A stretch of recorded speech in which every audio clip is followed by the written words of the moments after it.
विद्यार्थी मित्रो नमस्ते. आपण इयत्ता 12वी सायकोलॉजी या विषयामधील जो 5वा टॉपिक आहे इमोशन्स किंवा ज्याला आपण भावना असं म्हणतोय या टॉपिकचा अभ्यास करत आहोत. या टॉपिकमध्ये आपल्याला राग या भावनेचं व्यवस्थापन कसं केलं जाऊ शकतं या घटकाचा आज आपल्याला अभ्यास करायचा आहे. त्यासाठी इथे एक ॲक्टिव्हिटी दिलेली आहे, कृती आहे जी आपल्या टेक्स्टबुकमध्ये आहे. तर त्या कृतीवरून आपण इथे समजून घेणार आहोत की राग म्हणजे काय आहे. तुम्हाला आठवतं आहे का की यापूर्वी तुम्ही शेवटी कधी रागावलेला होता. त्याच्यानंतर दुसरं आहे, जर तुम्हाला आठवत असेल की आपण या वेळी रागावलेलो होतो तर त्या रागाला जबाबदार कोण. त्याचबरोबर तुम्हास काय वाटले, राग आल्यानंतर तुम्हाला काय वाटलं आणि राग आल्यावर तुम्ही काय केलं. त्यानंतर राग आल्यामुळे तुम्हाला कशाचा त्रास झाला किंवा कशाचा त्रास झाला म्हणून तुम्हाला राग आलेला आहे. तुमच्या कृतीचा काय परिणाम झाला. तुम्हाला राग आला आहे, त्या रागाचा परिणाम काय झाला.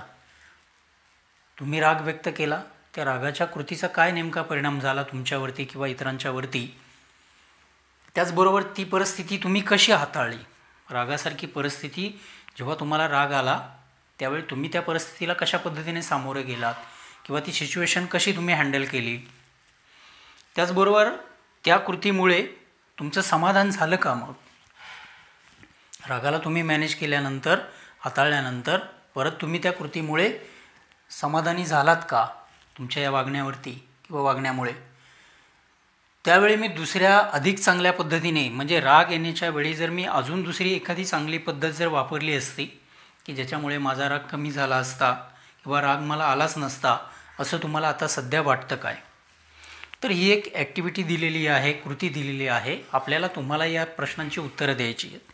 म्हणजे थोडक्यात काय, तर राग ही भावना निर्माण होण्याअगोदर आपण त्या गोष्टीबद्दल विचार केलेला आहे का, किंवा राग आल्यानंतर आपल्यामध्ये असे कोणकोणते बदल घडलेले आहेत शारीरिक मानसिक की ज्याचा परिणाम हा इतरांवरती झालेला आहे.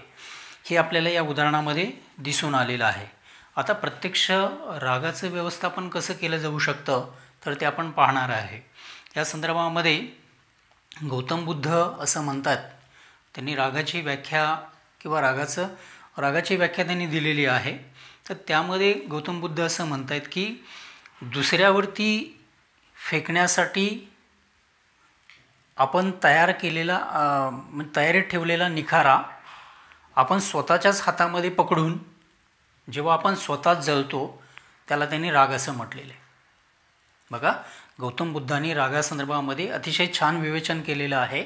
राग म्हणजे काय आहे, तर राग म्हणजे जो निखारा, पेटता निखारा आपण दुसऱ्याच्या अंगावरती टाकण्यासाठी तयार ठेवलेला आहे, पण तो आपल्याच हातामध्ये राहिलेला आहे आणि त्या निखाऱ्यामुळे आपण स्वतः जळालेलो आहोत किंवा आपण स्वतः भाजलेलो आहोत. याला राग असं म्हटलं जातं. रागाची स्थितीसुद्धा अशीच आहे. आपण दुसऱ्या व्यक्तीवरती राग काढण्याचा प्रयत्न करतो, दुसऱ्या व्यक्तीवरती हा पेटता निखारा फेकण्याचा प्रयत्न करतो, परंतु काय होतं की हा निखारा आपल्याच हातामध्ये राहतो आणि आपल्यावरतीच या रागाचे परिणाम व्हायला लागतात. तर असा याचा थोडाफार अर्थ या व्याख्येचा असलेला आपल्याला दिसून येतो. आता प्रत्यक्ष राग म्हणजे काय, तर या घटकाविषयी आपण माहिती घेणार आहोत. नावड किंवा असमाधान व्यक्त करणारी एखादी प्राथमिक किंवा मूळ किंवा नैसर्गिक भावना म्हणजे राग होय. रागाविषयी नावड व्यक्त केली जाते किंवा असमाधान व्यक्त केलं जातं रागाद्वारे. तर ही मूळ किंवा नैसर्गिक भावना आहे आणि ती सर्वांमध्येच असलेली आपल्याला पाहायला मिळते. अगदी लहान मुलं असतील त्यांनाही राग येतो, शिक्षण घेणारे विद्यार्थी असतील त्यांना राग येतो, कुटुंबातील व्यक्ती असतील, गृहिणी असेल, सर्वांनाच राग येतो. म्हणजे लहान मोठे थोर वृद्ध या सर्वांच्यामध्येच ही भावना सुप्त आहे, नैसर्गिक आहे असं आपल्याला या ठिकाणी म्हणता येतं.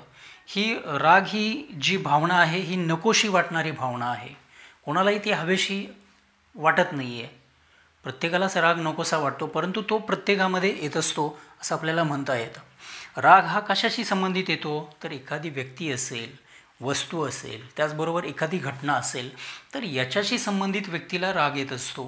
त्याच्यामुळे नकारात्मक भावभावना उत्पन्न होतात आणि या नकारात्मक भावभावना उत्पन्न झाल्या की त्या व्यक्त करण्याचा मार्ग म्हणून रागाकडे व्यक्ती पाहत असते.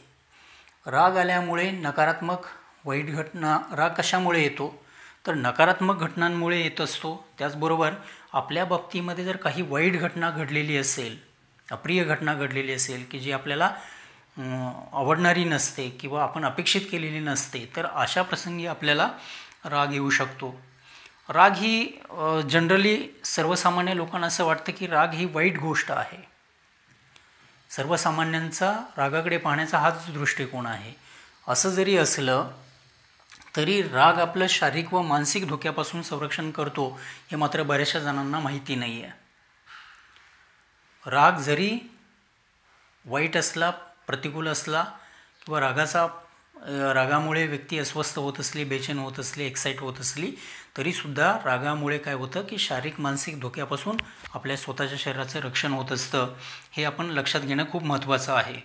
या संदर्भामध्ये पुस्तकामध्ये एक ॲक्टिव्हिटी दिलेली आहे पुढेसुद्धा. त्यामध्ये 3 एक्झाम्पल्स आहेत, 3 उदाहरणं आहेत. या 3 उदाहरणांचा सुद्धा आपण या ठिकाणी जाता जाता अभ्यास करणार आहोत. यामध्ये पहिलं उदाहरण आहे की रस्त्याने जात असताना रस्त्यावरती 2 व्यक्तींची मारामारी किंवा भांडणं चाललेली तुम्ही पाहिलेली आहेत. ही मारामारी किंवा भांडणं पाहत असताना त्या भांडणाविषयी तुमच्या मनामध्ये कोणता विचार निर्माण झाला, तर हे पहिलं उदाहरण झालं.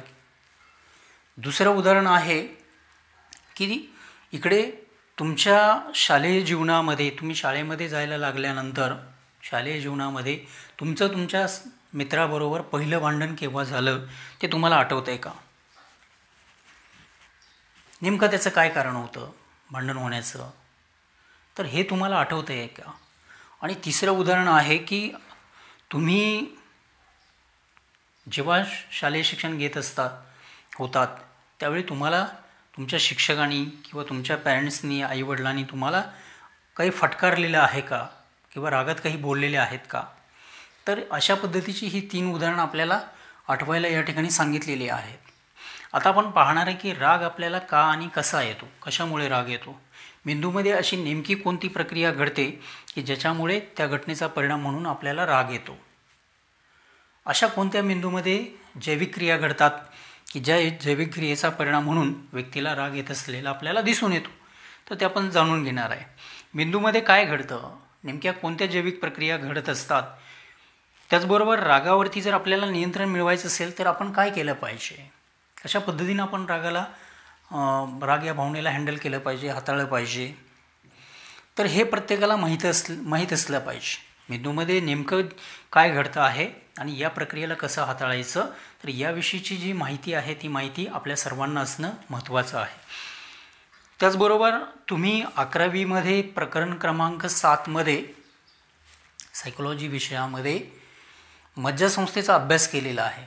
त्याचबरोबर मज्जासंस्थेचा अभ्यास करत असताना या 11वीच्या 7व्या टॉपिकमध्ये मेंदूच्या काही भागांचा सुद्धा तुम्ही अभ्यास केलेला आहे. आता या टॉपिकमध्ये तुम्ही काय शिकलेलं असाल तर ते आपण इथे पाहणार आहे की राग ही जी भावना आहे ती कशामुळे व्यक्तीमध्ये निर्माण होते, तर त्याविषयी आपण इथे माहिती घेतो आहे. मेंदूच्या बाहेरील भागामध्ये सेरेब्रल कॉर्टेक्स किंवा ज्याला आपण प्रमस्तिष्क बाह्यांग असं म्हणतो, तर हे मेंदूच्या बाहेरच्या भागामध्ये असलेलं केंद्र आहे आणि हे केंद्र विचार प्रक्रियेशी संबंधित असणारं केंद्र आहे. इथून विचार प्रक्रिया चालते. तर मेंदूच्या खालच्या भागामध्ये लिंबिक सिस्टीम नावाची एक जालम यंत्रणा आहे, ज्याला आपण लिंबिक सिस्टम असं म्हणतो आहे. तर या ठिकाणी भावनिक केंद्र आहे, भावनेशी संबंधित असणारं केंद्र आहे. परत एकदा लक्षात घ्या मी काय सांगतो आहे. मेंदूच्या बाह्य भागामध्ये इकडे सेरेब्रल कॉर्टेक्स किंवा ज्याला आपण प्रमस्तिष्क बाह्यांग असं म्हणतो आहे, या ठिकाणी आपल्या विचाराचं केंद्र आहे. तर इथे मेंदूच्या तळाशी किंवा मेंदूच्या खालच्या भागामध्ये लिंबिक सिस्टम किंवा ज्याला आपण जालमय रचना असं म्हणतो आहे, तर हे केंद्र आहे जिथे भावनांना नियंत्रित केलं जातं, भावनाविषयीचं केंद्र आहे. आणि हे जे भावनाविषयीचं जे केंद्र आहे हे केंद्र या प्रमस्तिष्क बाह्यांगापेक्षा सेरेब्रल कॉर्टेक्सपेक्षा खूप जुनं आहे. भावनांचं जे केंद्र आहे ते विचाराच्या केंद्रापेक्षा खूप जुनं आहे, खूप अगोदर ते तयार झालेलं आहे. त्यामुळे रागामध्ये असताना विचार केंद्रामध्ये किंवा भावना विचार केंद्र जे आहे त्या विचार केंद्रामध्ये भावना सक्रिय विचार केंद्र सक्रिय होण्या अगोदर भावनिक केंद्र सक्रिय होत असतं. बघा, रागाच्या परिस्थितीमध्ये लिंबिक सिस्टीम ही जी सिस्टीम आहे जिथे भावनांचं केंद्र आहे ते खूप अगोदरचं आहे. कशाच्या अगोदरचं आहे? तर इथे कॉर्टेक्स, सेरेब्रल कॉर्टेक्स, ज्याला आपण प्रमस्तिष्क बाह्यंग असं म्हणतोय, इथे जे विचाराचं केंद्र आहे त्याच्यापेक्षा ते खूप जुनं आहे. आणि त्यामुळे व्यक्तीला जेव्हा राग येतो त्यावेळी राग आल्यानंतर हे मेंदूचं जे सेरेब्रल कॉर्टेक्स हा जो भाग आहे, हा विचाराशी संबंधित असणारा भाग आहे, तो ॲक्टिव्ह होण्याच्या अगोदर लिंबिक सिस्टीममध्ये असणारं जे भावनांचं केंद्र आहे ते अगोदर उद्दीपित होत असलेलं किंवा जे त्या अगोदर ॲक्टिव्ह होत असलेलं, सक्रिय होत असलेलं आपल्याला पाहायला मिळतं. त्याच्यामुळे रागासंबंधित भावना व्यक्त करण्याचं केंद्र सक्रिय होत असतं. आता या लिंबिक सिस्टीममध्ये ॲमेगडाला नावाचं एक केंद्र आहे, ज्याला आपण बदामी केंद्र असं म्हणतो. लिंबिक सिस्टम हे जे भावनिक केंद्र आहे त्याच्यामध्ये ॲमेगडाला किंवा ज्याला आपण बदामी केंद्र असं म्हणतो आहे, तर हे एक केंद्र त्या ठिकाणी आहे. तर या बदामी केंद्राचं काम काय आहे किंवा ज्याला आपण ॲमेगडाला असं म्हणतो त्याचं काम काय आहे? तर हे एक भावनिक स्मृतीचं केंद्र आहे. ॲमेगडाला हे काय आहे? भावनिक स्मृतीचं केंद्र आहे. जेव्हा बाहेरून एखादी माहिती किंवा बाहेरून एखादं ज्ञान जेव्हा आतमध्ये येत असतं त्यावेळी ॲमेगडालामध्ये जेव्हा ही माहिती येत असते, बाहेरून कुठलीही माहिती असेल, ही माहिती जेव्हा ॲमेगडालामध्ये येते, जिथं भावनांचं केंद्र आहे, तर या केंद्रामध्ये ही माहिती बाहेरून आल्यानंतर त्या माहितीला इकडे सेरेब्रल कॉर्टेक्सकडे पाठवायचं का लिंबिक सिस्टीमकडे पाठवायचं, याचा धोरणात्मक निर्णय जो आहे तो धोरणात्मक निर्णय ॲमेगडाला नावाचं जे बदामी केंद्र आहे तर हे केंद्र घेत असलेलं आपल्याला पाहायला मिळतं. आता या ॲमेगडाला जो आहे हा काय करतो? इथे सेरेब्रल कॉर्टेक्सवरती मात करतो. जेव्हा एखादी बाहेरून माहिती येते त्यावेळी ॲमेगडाला काय करतो? त्या माहितीला इकडे सेरेब्रल कॉर्टेक्सकडे पाठवायचं का लिंबिक सिस्टीमकडे पाठवायचं, याचा धोरणात्मक निर्णय तो घेत असतो. आणि तो काय करतो? या सेरेब्रल कॉर्टेक्सवरती मात करतो आणि ती जी माहिती आहे ती भावनिक केंद्राकडे तो पाठवतो, ज्याला आपण लिंबिक सिस्टीम असं म्हणतोय, त्याच्याकडे ती पाठवत असतो. कारण का? तर इथे तो सेरेब्रल कॉर्टेक्सवरती मात करत असतो. आता ही मात करत असताना तो ॲमेगडाला कोणत्याही परिणामाची तमा बाळगत नाही आहे. जेव्हा या भावनिक केंद्राकडे माहिती तो पाठवत असतो तेव्हा भावनिक केंद्राकडे माहिती पाठवल्यानंतर त्याचा काय परिणाम होऊ शकेल त्या व्यक्तीच्या जीवनावरती किंवा इतरांच्या जीवनावरती, याची कोणतीही तमा न बाळगता तो त्या पद्धतीनं या लिंबिक सिस्टीमकडे ॲमेगडाला माहिती पाठवत असतो. त्याचबरोबर कृती, विचार, निर्णय यासारख्या मूल्यमापनाशी संबंधितसुद्धा हा भाग नाही आहे. ॲमेगडाला हा जो भाग आहे, जो इकडे ज्याला आपण बदामी केंद्र असं म्हटलेलं आहे, तर हा कृती, विचार, निर्णय किंवा मूल्यमापनाशी संबंधित असणारा हा भाग नाही आहे. त्याच्याशी त्याचा काही संबंध नाही आहे. तो काय करतो की इकडे कोणत्याही प्रकारची तमा न बाळगता ती माहिती भावनिक केंद्राकडे, लिंबिक सिस्टीमकडे तो पाठवून देत असतो. आता उदाहरणार्थ या संदर्भातलं जर एखादं उदाहरण आपल्याला द्यायचं असेल तर आपल्याला हे उदाहरण देता येईल.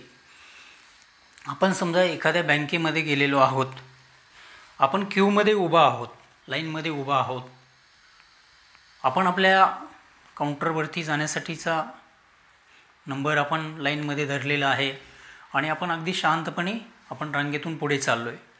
पण एवढ्यात अचानक असं होतं की एखादा पाठीमागे खूप लांब असलेला माणूस किंवा नुकताच बँकेमध्ये आलेला माणूस काय करतो? येऊन आपल्या पुढे जाऊन उभा राहतो. अशा वेळी आपल्याला खूप राग येतो, आपल्याला अस्वस्थ व्हायला होतं, बेचैन व्हायला होतं. आपण त्याच्यावरती अक्षरशः ओरडतो, किंचाळतो त्याच्यावरती की आम्ही तासनतास एवढा वेळ इथे लाईनमध्ये क्यूमध्ये थांबलो आहे आणि तू अचानक येऊन पुढे काय चाललास. आता ही जी मनस्थिती आहे त्याची ती साधारणपणे 20 मिनिटापर्यंत राहते. रागाचा जो टेम्पो आहे, रागाचा जो पारा आहे त्याच्यामधला, तो हा साधारणपणे 20 मिनिटापर्यंत राहतो.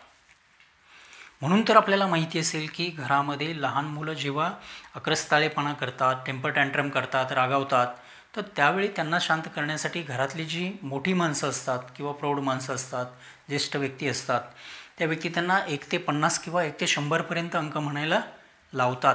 कारण त्यांना ही माहिती आहे की रागाचा हा जो टेम्पो आहे तर हा किती वेळ राहणार आहे, साधारणपणे 20 मिनिटापर्यंत राहणार आहे हे त्यांना माहिती असतं. तोपर्यंत परिस्थिती बदलेल आणि ती मुलं पूर्वपदावरती येतील हे त्यांना माहिती असतं. त्यामुळे त्यांना काय केलं जातं, ही अंकाची जी गिनती आहे ती करायला त्यांना सांगितली जाते. तर विद्यार्थी मित्र हो, आज आपण इकडे रागाचं व्यवस्थापन म्हणजे काय, राग कशा पद्धतीनं व्यवस्थापन त्याचं केलं पाहिजे याविषयी आपण माहिती मिळवलेली आहे. त्याचबरोबर आपल्याला राग का येतो, कसा येतो, मेंदूमध्ये नेमक्या कोणत्या प्रक्रिया घडतात त्याच्यामुळे आपल्याला राग येतो, या सर्व घटकाविषयी आपण अभ्यास केलेला आहे. या ठिकाणी आपण थांबतोय. धन्यवाद.